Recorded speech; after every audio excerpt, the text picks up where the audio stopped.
সাধু মুখে হরিকথা শ্রবণ করতে হবে। অর্থাৎ আমার মতো মাদৃশ, আমার মতো অভাজনের মুখে হরিকথায় আপনাদের কোনো কল্যাণ হবে না, কিন্তু শুদ্ধ সাধু মুখে হরিকথা শুনলেই কল্যাণ হবে। এজন্যই শ্রী শ্রী ঠাকুর অনুকূল চন্দ্র বললেন, ওগো সাধু হও, সাধু সেজো না। ভাগবত বললেন, ওগো এই যে সাধু, সাধু কোনো ব্যক্তি বা রূপ নয়, সাধুত্ব হলো একটা ভাব, সাধুত্ব হলো একটা ভাব। অর্থাৎ বাহিরের এই মালা তিলক ধুতির রূপে, এই যে ধুতি এর রূপে কোনো সাধুত্ব নয়, সাধুত্ব হচ্ছে একটা ভাব। এখানে ভক্তি সন্দর্ভ দৃষ্টান্তে বললেন, আপনি যদি মনোরম একটি গাছের নিচে বসেন, এরপরে যদি ওই বৃক্ষের ডাল, ওই বৃক্ষে উঠে যদি ডাল ভাঙেন, ওই বৃক্ষে উঠে যদি ওই বৃক্ষের ফল গ্রহণ করে খান, এরপরে যদি ওই বৃক্ষের ছায়াতে আপনি বসেন, ভক্তগণ ওই বৃক্ষ আপনাকে বাধা প্রদানও করেন না, এবং ওই বৃক্ষ সমস্ত কিছু তার বিলিয়ে দেওয়ার জন্যই উনি এই চরাচরে প্রকাশিত হয়েছেন। এরপরে চৈতন্য ভাগবত বললেন, স্রোতস্বিনী নদী তার জল পাত্র অপাত্র বিবেচনা না করেই অকাতরে নদী সব জল তার বিলিয়ে দেন সবার তরে। ভাগবত সিদ্ধান্তে বললেন, ওগো সাধুর মূল লক্ষণ হলো সাধুর জীবন যৌবন ওই বৃক্ষের মতো, সাধুর নিঃশ্বাস প্রশ্বাস এবং সাধুর সমস্ত কর্ম যদি জগতের হিত আর কল্যাণের জন্য ব্যয় হয়, তিনি হলেন প্রকৃত সাধু। এরপরে হরিভক্তি বিলাস বললেন, ওগো কোনো প্যান্ট শার্ট পরা লোকের ভাবও যদি, ওগো সমাজের চরাচরের কোনো প্যান্ট শার্ট পরা লোকের ভাবও যদি জগতের মঙ্গল সকলের হিত আর কল্যাণ হয়, সে হলো প্রকৃত সাধু। কিন্তু আমার মতো পোশাক পরে যারা পরহিতের চিন্তা, আমার মতো পোশাক পরে যারা পরমঙ্গলের চিন্তা করেন না, তারা দৃশ্যত সাধুর মতো দেখালেও তারা সাধু নন। এই কারণে চৈতন্য চরিতামৃত বললেন, সর্বহিতে রতা, অর্থাৎ যার প্রতিক্রিয়া, যার চলা বলা এবং যার প্রতিটি নিঃশ্বাস প্রশ্বাস জগতের কল্যাণের জন্য ব্যয় হয়, অন্যের মঙ্গলের জন্য ব্যয় হয়, এমন পরহিতরতা ব্যক্তি হলেন প্রকৃত সাধু। এরপরে শ্রীমদ্ ভগবত গীতায় ভগবান 11 অধ্যায়ে বিশ্বরূপ দর্শন যোগের 54 নম্বর শ্লোকে বললেন, জ্ঞাতুম দ্রষ্টুম চ তত্ত্বেন প্রবিষ্টুম চ পরন্তপ। অর্থাৎ শ্রী ভগবান বললেন, প্রথমে আমাকে তোমরা জানো, জানার পরে তোমরা আমাকে দর্শন করো, আর সর্বোপরি তোমরা তোমাদের অপরাক্ষ অনুভূতির দ্বারা আমার মধ্যে তোমরা প্রবেশ করো। এখানে ভাগবত সিদ্ধান্তে বললেন, ওগো আমরা সনাতনীরা, মতুয়ারা, বৈষ্ণবরা সবাই ঈশ্বর সত্তাকে স্বীকার করে মানি, কিন্তু ঈশ্বরের স্বরূপ তো, ঈশ্বরের তত্ত্ব তো, অখণ্ড পরতত্ত্বকে আমরা সকলে জানি না। মানি কিন্তু জানি না। এখানে ভাগবত শাস্ত্র বললেন ঈশ্বর হচ্ছেন এই অনন্ত বিশ্ব ব্রহ্মাণ্ডের সকল অণু পরমাণুতে ব্যাপ্ত স্থিতি এবং বর্তমান। সুধীজন, আর ঈশ্বর বা পরমাত্মার স্বরূপ হলো নিরাকার, নিরাকার, সর্বব্যাপী এবং ঈশ্বর অবশ্যই চৈতন্যময়। এখন প্রশ্ন, যে যে বস্তু চেতন সে তো সকল কিছু দর্শন করেন বা দেখে, সে তো সকল কিছু পরিচালনা করে এবং তিনি তো সব কিছুর নিয়ন্ত্রা। এখানে গীতা শাস্ত্র বললেন স্থানং নিধানং বীজং অব্যয়ম, অর্থাৎ ভগবান বললেন আমি হচ্ছি সমস্ত সৃষ্টির অব্যয় বীজ। সুধীজন, এখানে ভাগবত বললেন যিনি সৃষ্টি করেন, যিনি প্রতিপালন করেন, যিনি সমস্ত কর্মের সাক্ষী স্বরূপ। সুধীজন, আমরা যদি ঈশ্বরকে এভাবে জানতাম আর যদি আমরা শাস্ত্রীয় শুভমঙ্গল সৎকর্ম করতাম, তাহলে আমাদের গৃহে নরক যন্ত্রণা হতো না, আমরা সকলে অবশ্যই শুভ ফল পেতাম। কিন্তু আর যদি কেউ গর্হিত অমানবিক অশাস্ত্রীয় কর্ম করেন, তিনি অবশ্যই তার জন্য সেই কর্মফল ভোগ করতে হবে। তাহলে সুধীজন, আমরা যদি সত্যি এভাবে জানতাম ভগবানকে ঈশ্বর সাক্ষী স্বরূপ এবং সমস্ত কর্মের নিয়ন্ত্রণ হচ্ছে ভগবান, তাহলে আমাদের দ্বারা এই সমাজে কোনো অশাস্ত্রীয় গর্হিত কর্ম হতো না।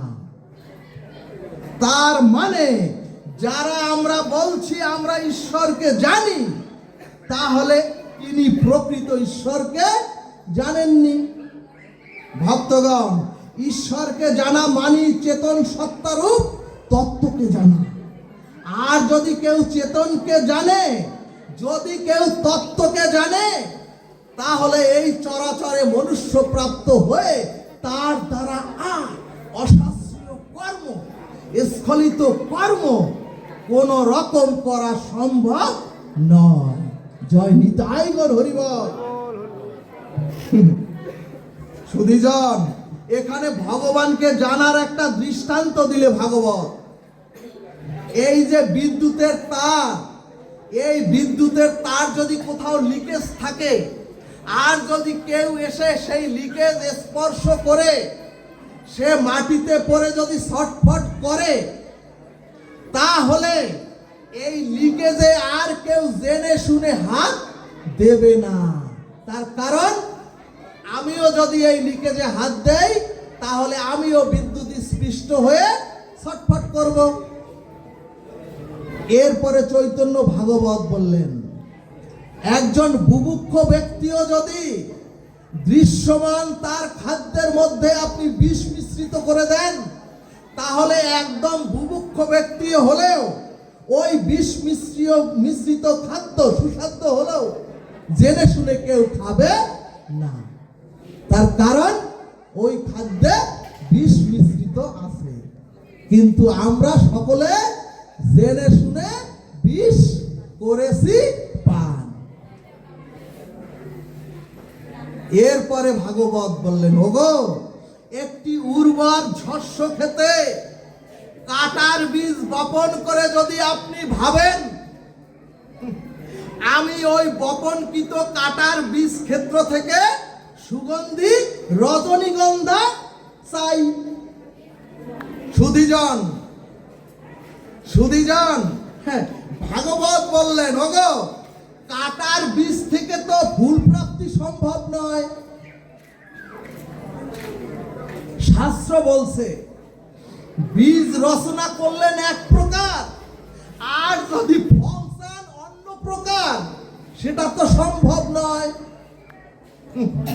অর্থাৎ আপনি অশাস্ত্রীয় দুষ্কর্ম করে যদি ফসল চান, কল্যাণ আর সুখ শান্তি, আপনি অশাস্ত্রীয় কর্ম করে, দুষ্কর্ম করে, স্খলিত কর্ম করে চান সংসারে শান্তি মঙ্গল, সে তো সম্ভব নয়। ভাগবত বললেন কাটার বীজ বপন করেছেন তো ফসল অন্য রকম চাইলে তো চলবে না। এরপরে ভাগবত বললেন আপনারা যদি মনে করেন কাটার বীজ বপন করে ভুল করেছি, এখন ওই কাটার বীজের শস্য খেতে 7 দিন ভাগবত অমৃত সুধা দেব, আর ওই গঙ্গার জল ট্রাকে করে এনে ওই শস্য ক্ষেতের মধ্যে গঙ্গার জল দিয়ে শস্য ক্ষেতকে ডুবিয়ে দেব, তবুও আমি ওই কাটার বীজ থেকে ফুল ফল চাই। সুধীজন, এরপরও যদি মনে করেন আরেকজন, না এই হরি কথায় হবে না, গঙ্গা জলে হবে না, 7 দিন এখানে হরি নাম দেব, হরে কৃষ্ণ মহামন্ত্র দেব। সুধীজন, ভাগবত বললেন ওগো যত হরিনাম করো, যত গঙ্গা জল সিঞ্চন করো, যত ভাগবত অমৃত কথা শ্রবণ করো, কাটার বীজ থেকে তো সুগন্ধি ফল হবে না। ভাগবত বললেন আদৌ সম্ভব নয়। ভক্তগণ শাস্ত্র বললেন কাটার বীজ ক্ষেত্রে গঙ্গা জল হরিনাম ভাগবত পাঠ দিলে ওই ভূমির বাতাবরণটা শুদ্ধ হবে, কিন্তু কাটার বীজ থেকে তো ফুল ফল হবে না। ঠিক তেমনি আপনার আমার জীবনে যা যা কর্ম করিতেছি, যা যা কর্ম করছি, সেই অর্থাৎ যে রকম বীজ বপন করিতেছি সেরকমই ফল আমরা পাব। এজন্যই ভাগবত বললেন ওগো ওই সত্য ত্রেতা দাপর কলি, ওই যে যুগ ওগো মানুষের মধ্যেই সকল কাল বিরাজ করে। এমন কেউ ভাববেন না যে সত্যযুগ ধ্বংস হয়ে ত্রেতা যুগ হয় না, ত্রেতা যুগ ধ্বংস হয়ে তারপর দাপর কলিও হয় না। যদি হতো, সুধীজন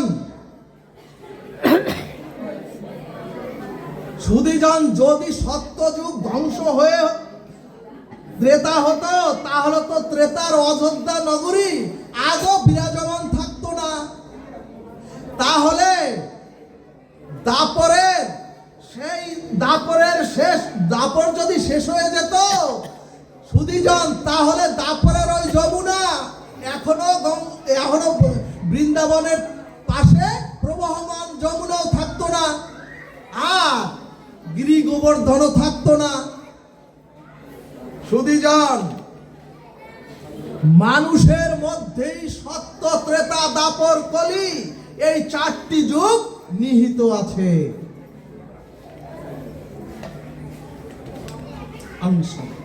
অর্থাৎ কালচক্র যেভাবে ঋতুর পরিবর্তন ঘটিয়ে, কালচক্র যেমন শীতের পরে বসন্ত আসে, কালচক্র যেভাবে ঋতুর পরিবর্তন ঘটিয়ে গ্রীষ্মের পরে যেমন বর্ষা ঋতু আসে, ঠিক তেমনি যুগের কালও বিবর্তন হয়। অর্থাৎ কখনো সেটা সত্য, কখনো সেটা ত্রেতা, কখনো সেটা দাপর, আবার কখনো সেটা কলি। এখন প্রশ্ন, আমরা জীব সত্য যুগে কখন অবস্থান করব বা করি? সুধীজন, মানুষের মধ্যে শততম রজ, এই তিনটি গুণ নিরন্তর প্রবাহমান। অর্থাৎ কোন ব্যক্তির মধ্যে যখন সত্য প্রধান গুণ আপনার আমার মধ্যে আসে, অর্থাৎ রজ এবং তমগুণ যখন স্তিমিত হয়ে যায়, অর্থাৎ একাদশী ব্রতের দিন যখন আপনার মধ্যে সত্য সাত্ত্বিকতার উদয় হয়, আমি পঞ্চশস্যকে গ্রহণ করব না, তখনই সেই ব্যক্তি সত্য যুগে বাস করেন।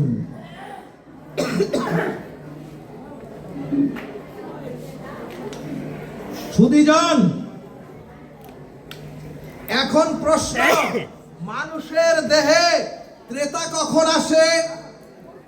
ভাগবত বললেন, ওগো সাত্ত্বিক গুণের সাথে যখন রজগুণ আসে মিশ্রিত হয়, ওই যে বললাম সাত্ত্বিক গুণ আপনার মধ্যে আসলো, তার সাথে যখন বিকেল বেলা আপনার মনে হয় আহারে আহারে, ওই যদি স্খলিত খাবার একটু খেতে পারতাম, অর্থাৎ সাত্ত্বিক গুণের সাথে যখন রজগুণ মিশ্রিত হয়, অর্থাৎ যখন কিছু ভোগ বাসনার অপরাধ আপনার মধ্যে চলে আসে, তখন সেটাকে বলে ত্রেতা। ভক্তগণ দেখবেন, শাস্ত্রে শাস্ত্রকারগণ ভাগ করে দিয়েছেন, সত্যে 4 গুণ পুণ্য 4 ভাগ, আর ত্রেতায় 1 ভাগ কমে গেছে 3 ভাগ, তারপরে দাপরে আরো 1 ভাগ কমে গেছে 2 ভাগ, আর কলিতে একেবারে 1 ভাগ।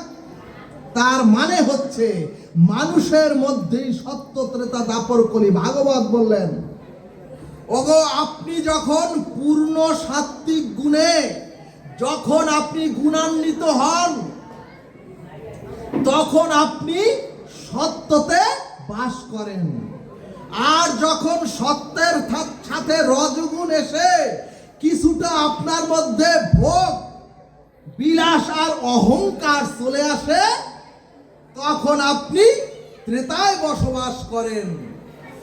আর যখন আপনার মধ্যে রজগুণের সাথে তো তমগুণ যুক্ত হয়, সাত্ত্বিকতা তো শেষ, এরপরে আসলো তমগুণ আর রজগুণ, এই সাত্ত্বিকতা শেষ, শুধু তমগুণ আর রজগুণ যুক্ত হয়, আর সত্য নিচে চাপা পড়ে, অথবা যখন সত্যগুণ আবৃত হয়ে যায়, সেটাকে বলে দাপর।